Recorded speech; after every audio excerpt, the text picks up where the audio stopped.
بسم اللہ الرحمن الرحیم۔ ہم اس وقت ریاض الجنہ میں موجود ہیں۔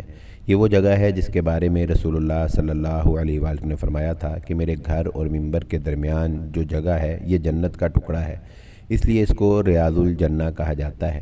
اور یہ جو جگہ آپ دیکھ رہے ہیں یہ محراب، یہ وہ جگہ ہے، یہ جو دو بلیک پتھروں کی دو لائنیں آپ دیکھ رہے ہیں ان کے درمیان، یہ وہ جگہ ہے جہاں پر کھڑے ہو کر رسول اللہ صلی اللہ علیہ وآلہ وسلم امامت کروایا کرتے تھے۔ اور یہ بہت ایمان افروز بات ہے اور یہ ادب ہمیں سکھاتی ہے کہ اب جو امام صاحب کھڑے ہوتے ہیں وہ اس نبی صلی اللہ علیہ وآلہ وسلم کے مصلی کے پیچھے کھڑے ہوتے ہیں، یعنی امام صاحب جب سجدہ کرتے ہیں تو ان کا سر جو ہے وہ اس جگہ پر آتا ہے جہاں پر محمد الرسول اللہ صلی اللہ علیہ وآلہ وسلم کے قدم مبارک جو ہے وہ آیا کرتے تھے۔ یعنی یہ ادب جو ہے ملحوظ خاطر رکھا گیا ہے کہ نبی صلی اللہ علیہ وسلم کے مصلی کے پیچھے امام کا مصلی رکھا گیا ہے۔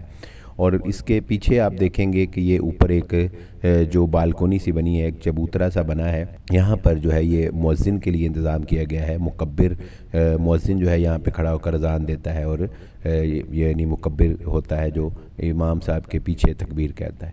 یہ محمد صلی اللہ علیہ وآلہ وسلم کی مسجد نبوی کا ٹکڑا ہے ریاض الجنہ۔